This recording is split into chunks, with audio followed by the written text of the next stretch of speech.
ये आपको दिख रहा है कि परिनालिका जैसा, हम आपको बताए थे कि तांबा के तार को सर्पिले आकार से लपेट करके एक ये प्लास्टिक का बना हुआ है, इसके ऊपर अगर हम व्यवस्थित कर दें इस तरह से तो क्या बन जाएगा, परिनालिका बन जाएगा।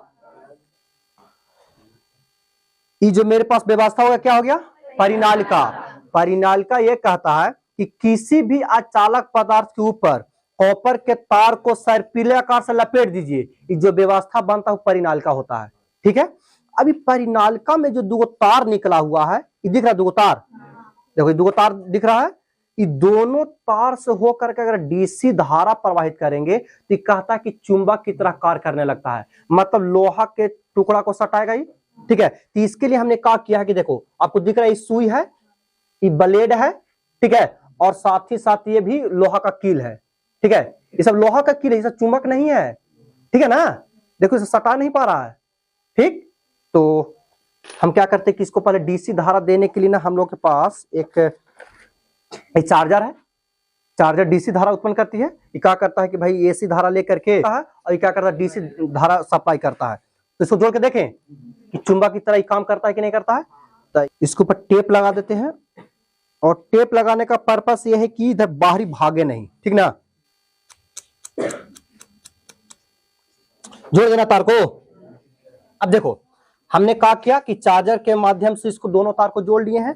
अब इसके अंदर ना हम इसको ले जाएंगे तो ये चुंबक की तरह काम करेगा, मतलब सटाएगा उसको। तो करके देखें, अब एक से पता नहीं चलेगा, दोनों लेके जाना पड़ेगा, तब एक दूसरे को सटाएगा तो हम समझेंगे कि हाँ मतलब चुंबक की तरह काम कर रहा है।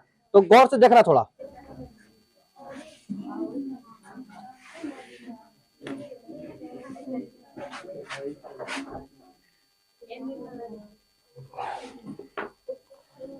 ये दिख रहा है ना, हम लेके गए अंदर। अब इसको निकालते हैं, निकालें। अब निकालने के बाद हम देखो एक को अंदर डाल दें, एक बाहर डाले हैं। हम मोटा वाला जो काटी है और अंदर एक सुई है, सुई और काटी दिख रहा है ना, सबको दिख रहा है ना। तो हम इसको निकालेंगे बाहर। यदि यहनी में चुंबकीय गुण आ गया होगा तो निश्चित तौर पे क्या होगा कि दोनों साटल रहेगा। तो निकाले,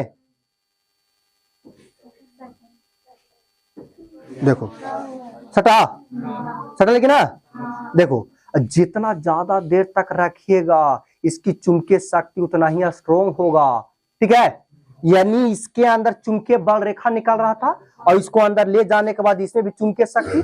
आप लोग ऐसा किए होंगे जी कि चुंबक में कोई काटी को सटेले रह गए तो हटाने के बाद वो भी दूसरा काटी को सटाने लगता है, यानी उसके अंदर भी चुंबकीय शक्ति आ गया। कि परिनालिका समझ में आ गया। अब परिनालिका चुंबक की तरह कार्य करती है से अस्थायी चुंबक, और जैसी धारा बहाएंगे अब कितनों कुछ करो कोई फर्क नहीं पड़ने वाला। अगर पूछ देगा कि परिनालिका की शक्ति किस पर निर्भर करता है तो आप लोग क्या बताइएगा, धारा पर डिपेंड करेगा ना कि धारा कितना इसमें प्रवाहित कर रहे हैं। डीसी एसी नहीं, कितना शक्ति वाला धारा, जैसे चार्जर से कितना शक्ति का जा रहा होगा, 4 वाट 5 वाट हार्डी 9.5 वाट का, इससे ज्यादा धारा नहीं प्रवाहित हो रहा होगा इसे। तो अगर यही क्या करेगा कि बैटरी से हम 50 वाट का धारा प्रवाहित करेंगे, अब जो चुंबक बनता से ज्यादा स्ट्रोक बनता। और साथ ही साथ मान लीजिए क्या करते कि 2 गो फेरा खाली डालते, 2 गो फेरा, तब वो कम चुंबकीय शक्ति होता। यानी परिनालिका की शक्ति 2 बात पर निर्भर करता है। ठीक है, पहला बात कि धारा कितना ज्यादा प्रवाहित हो रहा है, और दूसरी बात कि फेरों की संख्या कितना है, परिनालिका वाला किसमें फेरा कितना है। ये 2 बात समझ में आ गया।